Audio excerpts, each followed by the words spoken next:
and encouragement to our personnel and operatives to give their all in the service of our countrymen. Let me assure the government of Japan that your generous donations to the PNP will indeed help our police personnel better serve not only the Filipino people, but also the foreign nationals who come here to visit or have chosen to stay and invest in our country. We thank you for your trust in us and your concern for our needs, especially in our campaign for peace and security. To our friends and partners from the government of Japan and to the Japanese people, we thank you from the bottom of our hearts. Let us continue to journey together and work harder for peace and security in the Asian region. To Secretary Cayetano, thank you for sharing with us your countrywide development fund in the amount of 100 million pesos, 50 million of which is used for the construction of this building. This is a dream come true for the for the Mindanao policemen. These state-of-the-art laboratories instruments that provide us the APIS or the automatic fingerprint identification system, the DNA, bullet comparison microscopes for firearms identification and other forensic services. This facility will cater to the forensic needs of the whole of the Mindanao region. It has the same capability with the crime laboratory in the national headquarters in Camp Crame. Through this facility, the examiners will no longer have to travel to Camp Crame to perform laboratory examinations. And to our beloved President Rodrigo Duterte, we thank you, sir, for making this activity even more meaningful with your presence. Mabuhay tayong lahat. Thank you, sir. Moving forward, we shall hear the message of His Excellency Koji Haneda, Ambassador of Japan to the Philippines.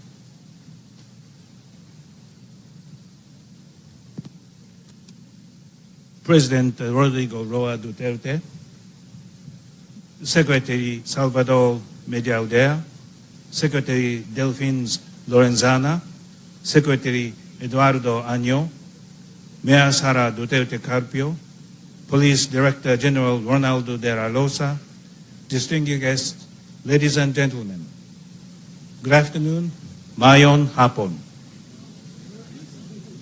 With the presence of President Duterte, it is my great honor and pleasure to join you today for the ceremonial turnover of 26 patrol cars to the Philippine National Police.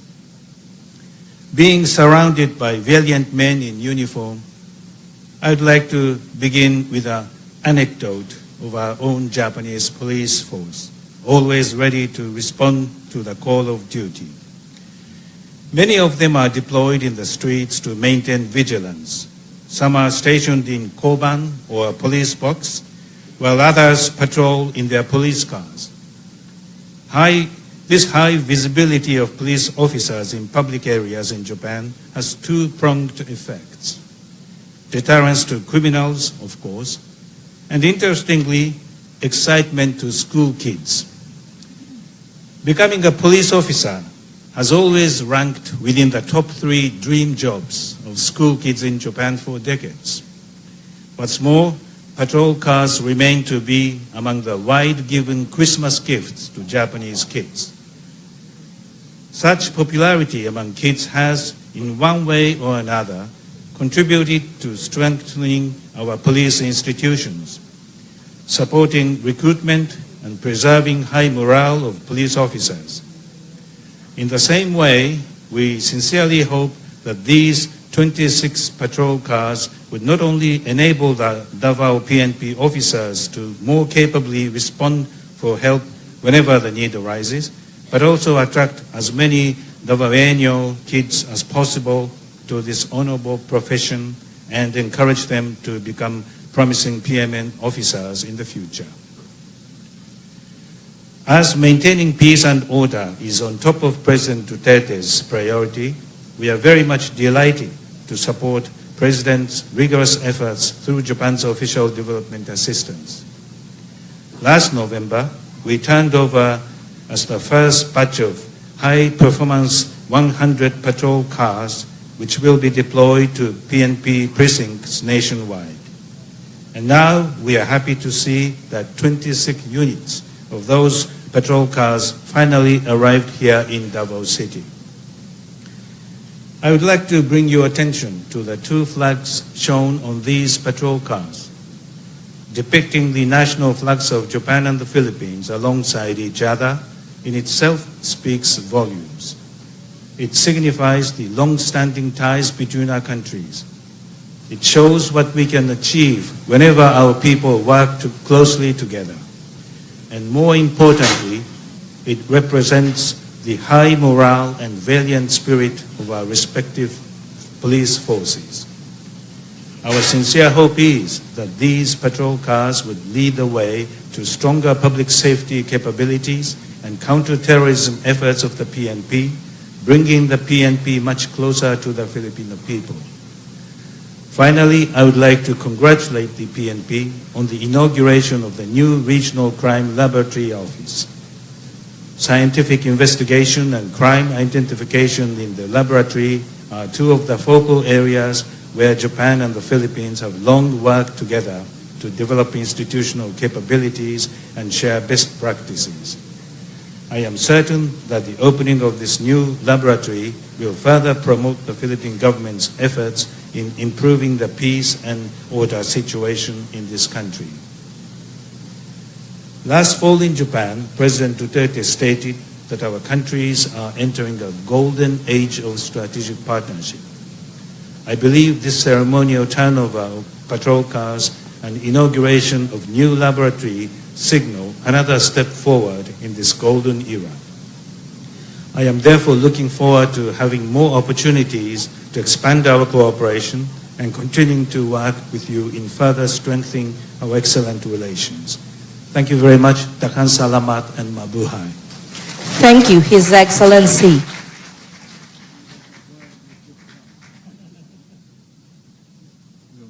At this juncture, may we request His Excellency Koji Haneda to receive the memento from the Philippine National Police, which will be presented by Police Director General Ronald De La Rosa. The presentation of memento will be witnessed by the President.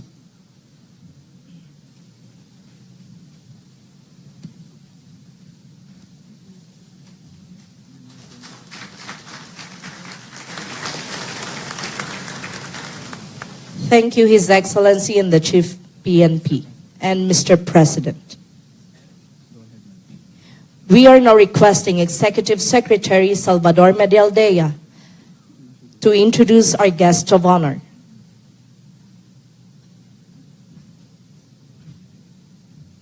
Magandang hapon po sa kanilang lahat. Ang Pangulo ng Republika ng Pilipinas, si Mayor Rodrigo Roa Duterte. Kindly sit down and thank you for your courtesy.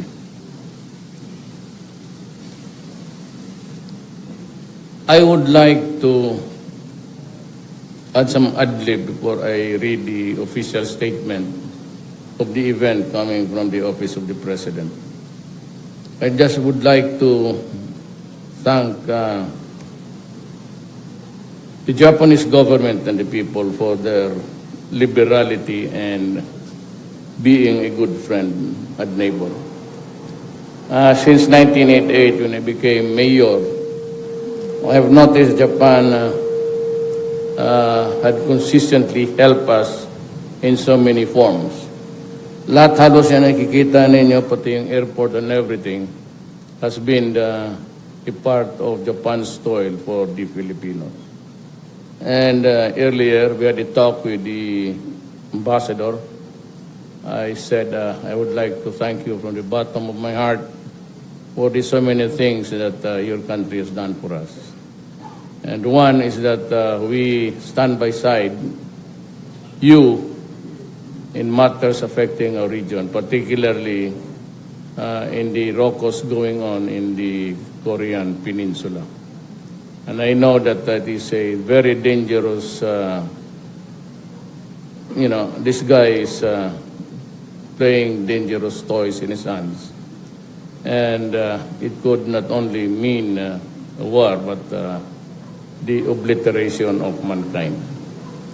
I hope everybody realizes it, and as I said, we also pray for you.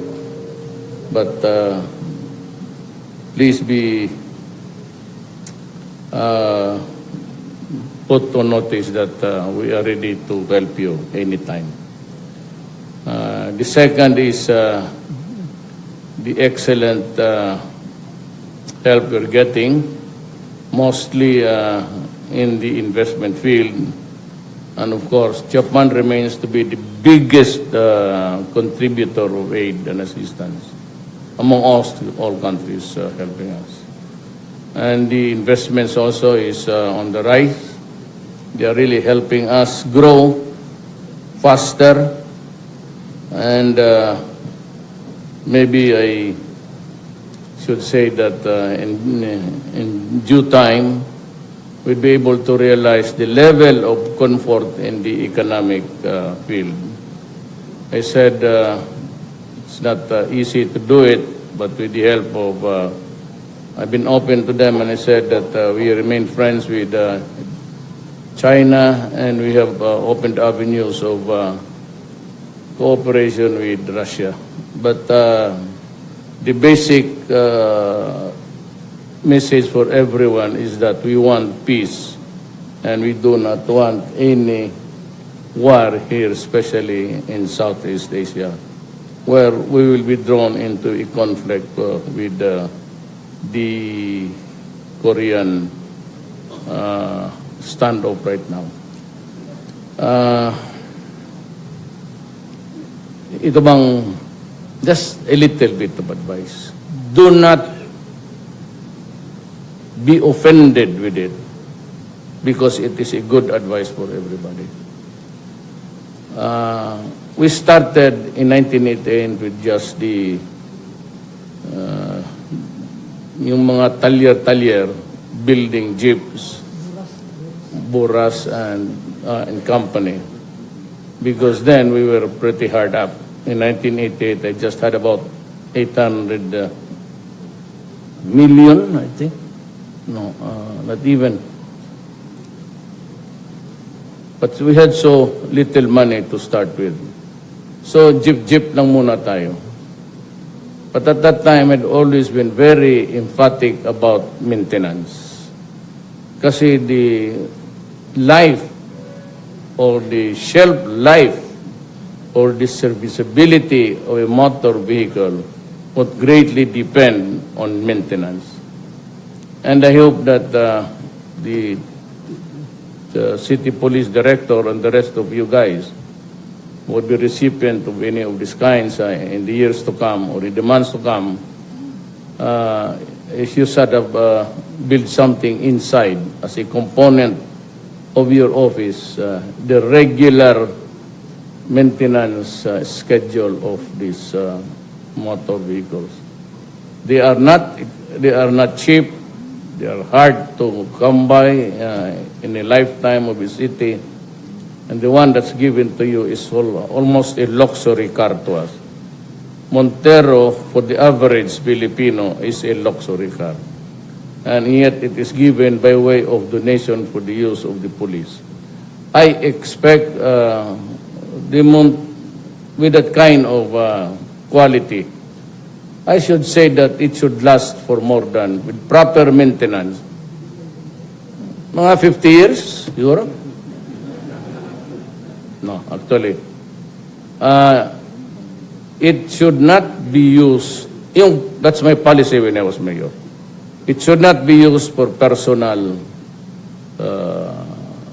errands for any officer. It should be where the regulation directs them to be where they are. And I think the city has still adopted the policy of hiring civilian drivers so that they should be able to maintain the quality at least for a longer period of time, those motor vehicles. Para ang police wala nang sakit ng ulo, sakay na lang, use it, utilize it for peace and order purposes. Ang akin yan is, yung hindi marunong mag-drive, huwag ninyong praktisan. Marami tayong luma, ibigay ko yung iba sa inyo, o bilihan ko kayo ng pang-practice, doon ninyo ihulog sa...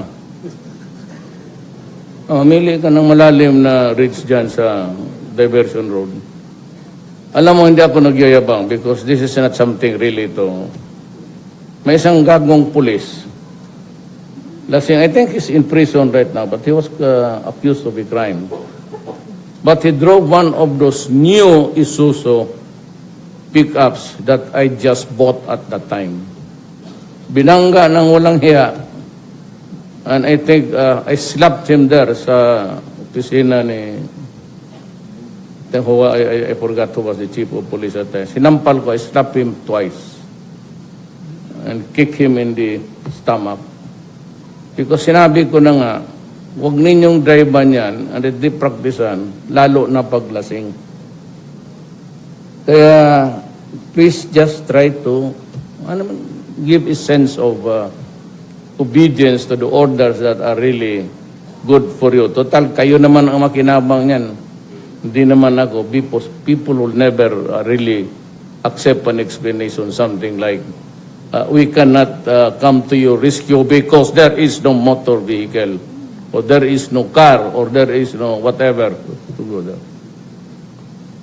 Isa yan. And I think we'll have to correct something there. Yung 911 should have more motorcycles upon the training ng highway patrol sa police. Because at any given time, Davao is very, very crowded. There's always traffic congestion. And kung may magtawag ng emergency, somebody has to, yan tinatawag, people find it really funny, but yung maghatak, hihilain ninyo yung bumbero, hihilain ninyo yung something of that kind for the police and the 911. But if the police should be there, I'd be glad to add additional. Hindi naman kailangan ngayon ng, we cannot buy the Harleys at that time. That was only good during the 50s when the city was new. But we are good with, not because the ambassador is here from Japan. We are good using Japanese-made vehicles. My car has always been a pickup until now. It is a pickup. It's either is no free advertisement, Isuzu or Toyota. Those are really the durable ones built to suit the political terrains up to the mountains. Wag lang pilitin kasi masisira talaga. So the peripheral provinces, almost mountains, the geographic location, itong dalawang ito, lumalaban ito ng, and they're still good. I would say that serviceable at this time. So you have plenty. So there is no reason for us. I said during emergencies, you must have a common motorcycle pool there para mahatak, just to clear the traffic so that they can pass on. Without that, the bigger vehicles are of no use to us. You must be able to, somebody to pull the emergency vehicles in a very crowded place. And you can only do that if you have to follow the style in Manila. Mayroon silang panghatak. And who's the traffic, the heavy patrol here? Who's the heavy patrol chief here? You should be able, okay, fine. Thank you. You'll be able to train some more in the coming days. and the civilians if they want also to learn how to ride safely motorcycles. It's open to everybody. It's a service provided by government to those, especially so that the use of motorcycles are so prevalent nowadays because it's cheap and it's very convenient, and the ordinary Filipino can afford it. Alagaan lang ninyo. You must have a day of service day for every, so may reserva talaga kayo dyan ng 2-3 to fill up the gap when a particular vehicle is assigned for. Do not forget that, because that could go a long way to serve the people of Davao City, people of the Philippines, and of course it would make Japan very happy of what we are doing, of the things that they are giving us. So, congratulations to all of you. Your 2 packets are full already. Almost double, especially the generals. You must be receiving more than 200,000. Totoo, ang sweldo ko is flat 200. Really. And there are some generals, armed forces, the military, and some police. Some of you are receiving 94, 95, 96. That's twice, or we almost have the same salary.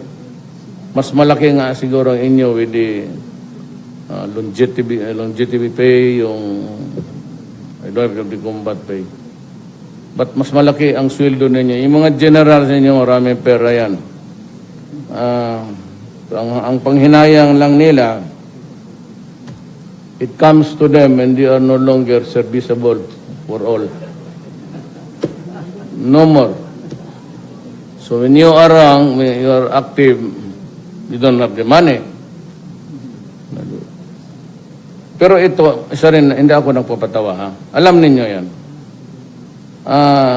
In my lifetime, I've been very close to the police, you know. My father was once a governor of this Davao.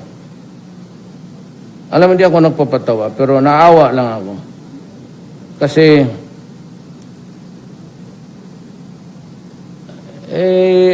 pag may pulis mamatay, at least ang minimum na pamilya, 2. Hindi ako nagpapatawa.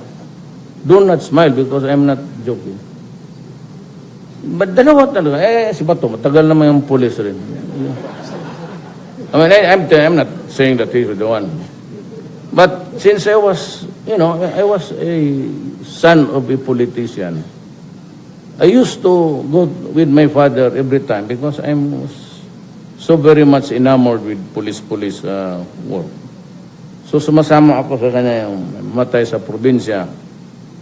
And usually, 2, even my closest friend, yung nag-retire na sa inyo, dito sa Davao, the closest policeman, that a friend of mine really, ayaw ko lang sabihin yung pangalan. I thought that he had 2 families because I knew it, one and the other. But when the guy died, there was another family shouting, kulang na lang para kada kanto meron, 3 lang. And there was another family and there was another daughter who exactly looked like the guy who was dead there in the coffin. Kamukha talaga niya yung bata. So there was no doubt that ganyan yung pulis eh. Kaya ako, ayaw ko yung mag-standby sa yung mga, I do not want to see policemen, cars, in mga entertainment houses. Kaya yung mga gagong yan, pag walang ginawa, mag-standby doon, pupunta sa loob, yung pinakamaganda, yun yung kanya. It either that beautiful girl goes to the gangster, number 1, or to the policeman. The most handsome there. Puro magagandang lalaki ito. Just remind them from time to time that that is the reality of life. And it is not good to palabas ka ng tao sa mundong ito na bigyan mo ng problema. I'm telling you the truth. That is what happened in my tanda na ako. So, bear in mind that hindi naman ako nagkulang sa inyo. Nung sinabi ko right at the start during the campaign, I said, I'll double your salary. It was good that I made the promise, and I made it really good because ano na lang kaya sabihin ninyo sa akin, including the military guys, na increasean ko yung sweldo ninyo, yung marami ng patay sa Marawi. So, ginawa ko yan noon pa because I really thought that being the first to go in any crisis or calamity, kayo man yung inaasahan ko. So, dapat lang. So, Marawi, siege, happened and you see ang patay na sundalo ko, pati pulis ko marami. Including the fight against drugs. Be careful today because the NPAs are renewing their vicious cycle of attacks.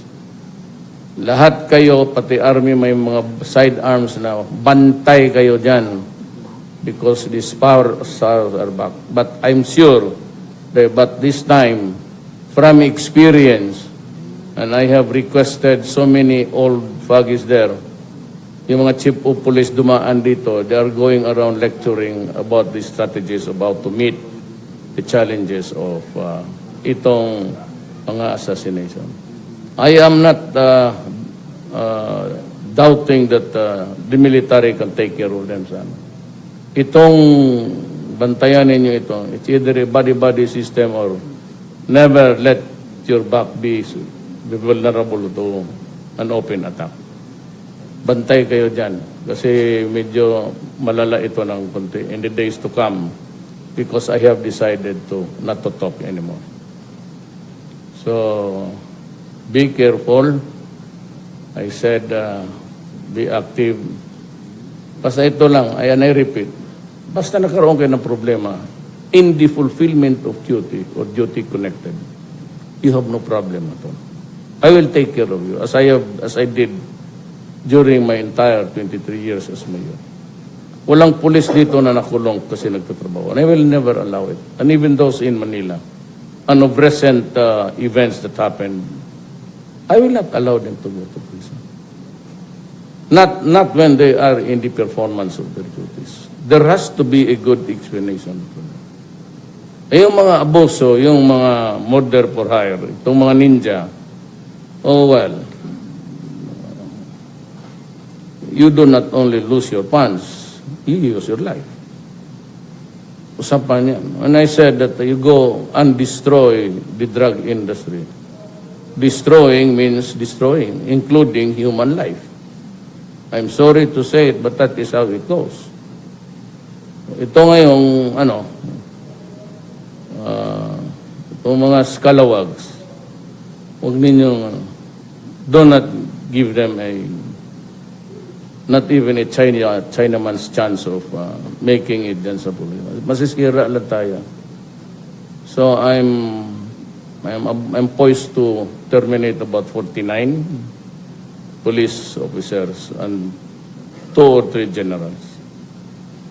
If you are tainted with drugs, babay na lang, I'm sorry. I have been very supportive of you. Lahat ng binigay ko, but in return, I exactly a behavior that is expected of a law enforcer. May I read now for the benefit of our guest ambassador, His Excellency Haneda. And I would say I thank the people and government of Japan for donating the patrol vehicles we are turning over today. These units will allow our police to more competently perform their duties, as well as enable the police of the region Office 11 to ensure peace and order in Davao region. These gifts will surely bolster the ties between our two nations, as well as reinforce our shared efforts in the fight against transnational crimes, terrorism, and the proliferation of illegal drugs. Again, we are truly grateful to the people and government of Japan for their unwavering support for this administration and the Filipino people.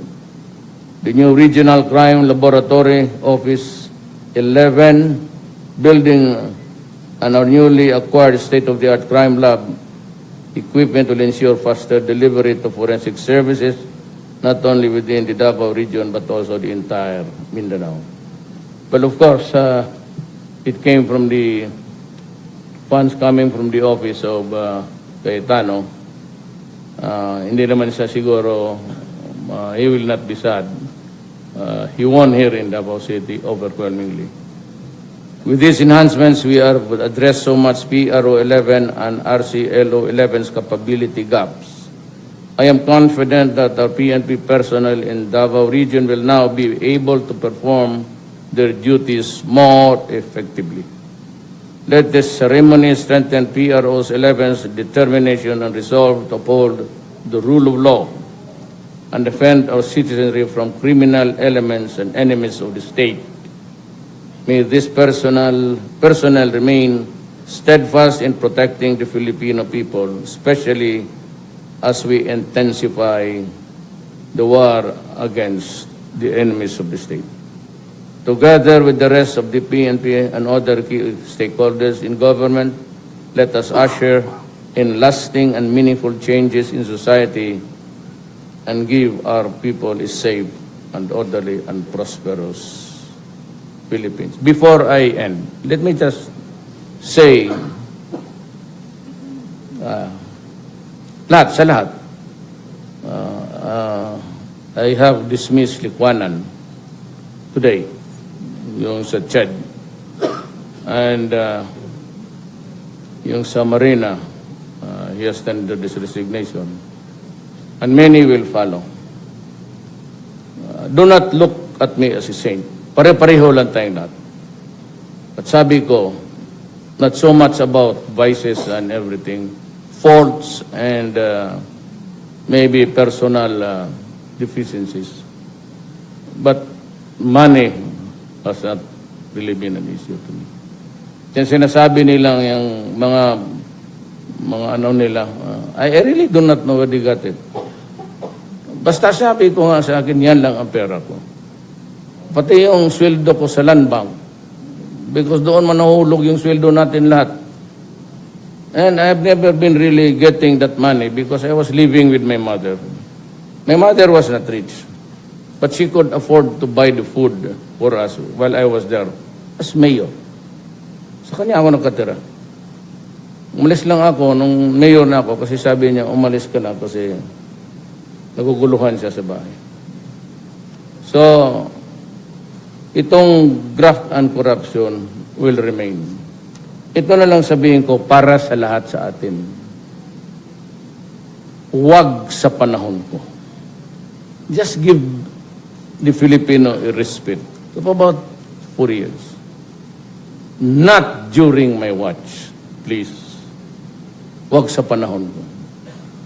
Hintay lang sila kung... I'm not attributing it to you. I am addressing myself to the nation. Not during my watch. Huwag sa panahon ko. Kung magkahiyaan tayo. Maraming salamat. Thank you, Mr. President. And thank you for being with us today. That ends the turnover of 26 units Mitsubishi patrol vehicles and inauguration of the new Regional Crime Laboratory Office 11 building. Thank you for joining us.